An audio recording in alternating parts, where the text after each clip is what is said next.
जय श्री राधे। आज मैं आप लोगों को श्रीमद् भागवत पुराण के कथा का महत्व बताऊंगा। एक बार की बात है, नारद जी पृथ्वी लोक का भ्रमण करते हुए नारायण नारायण करते हुए जा रहे थे। उन्होंने रास्ते में यदि देखा, यमुना के किनारे एक औरत रो रही है जो बहुत ही ज़्यादा सुंदर है, और उसके बगल बगल दो लड़के पड़े हुए हैं, दो पड़े हुए हैं वृद्ध से लोग, जो कि बहुत ही ज़्यादा जीर्ण शीर्ण अवस्था में है, और उनके पास बहुत सारी लड़कियां रो रही हैं, पंखे से झुला रही हैं और उनको पर हवा कर रही हैं। इस पर नारद जी वहाँ जाकर के पूछते हैं, कहते हैं, नारायण नारायण देवी, आप इस जगह पे क्यों ऐसा रो रही हैं?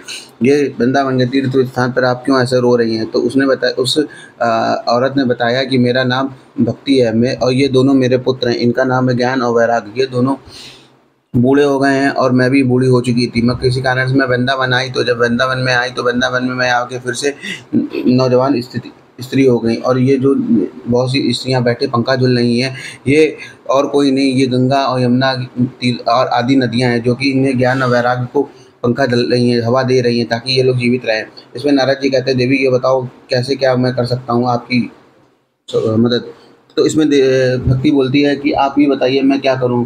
ये दिन पे दिन ज्ञान और वैराग्य इस कलयुग में बूढ़े होते चले जा रहे हैं। मैं भी बूढ़ी हो चुकी थी, परंतु मैं ये चारों तरफ से घूम के जब मैं वृंदावन में आई, जब वृंदावन आने के बाद मुझे यहाँ पे नव मिल गया। जब मैंने यहाँ के लोगों को भक्ति रस में डूबे मिला, जो गीत और गान के साथ उल्लास के साथ नाच रहे थे, गा रहे थे, और उनको मैं पा करके बड़ा खुश हुई, जिसके कारण मुझे नवजीवन प्राप्त हुआ। परंतु मेरे ज्ञान और वैराग्य ये दोनों तो अति बूढ़े हो गए हैं, ये दोनों कुछ भी जान नहीं पा रहे हैं। इस पे भगवान श्री नारद जी नारायण नारायण करके कई बार उनको जगाने की कोशिश करते हैं। फिर उन्होंने गीता का पाठ किया, उसके बाद भी वो क्या कहते हैं, होश में नहीं आते। उसके बाद जब होश में नहीं आते, नारायण जी बहुत ही परेशान हो जाते हैं। नारद जी कहते हैं, अब मैं क्या करूँ, मेरी पूजा तो सारी व्यर्थ गई। इस पे ऊपर से आकाशवाणी होती है, हे नारद जी, कृपया जाकर के आप ऐसे मुनीषियों और महर्षियों को ढूंढिए जो इस दोनों को जीवन दान दे सके और फिर भी जीवित कर सके। इसमें नारद जी कई जगह घूमने जाते हैं, कई ऋषि मुनियों से मिलते हैं, पर किसी भी नारद ऋषि मुनि के पास कोई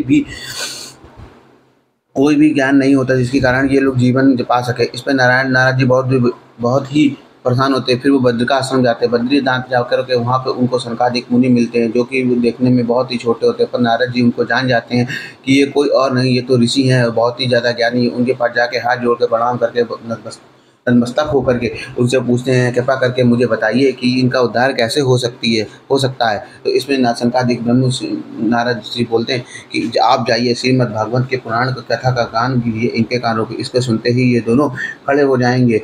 इस पर यह सुनकर के नारद जी अत्यंत प्रसन्न हुए। नारद जी चाहते हैं उन दोनों को श्रीमद् भागवत गीता का पाठ करते हैं, जिसके कारण पाठ सुनते ही वो दोनों खड़े हो जाते हैं और नवजीवन प्राप्त कर लेते हैं। कहते हैं कि ये दोनों ही क्या कहते हैं, कलयुग में धरती से पार लगाने वाले हैं, इसलिए श्रीमद् भागवत गीता का पाठ करते रहना चाहिए।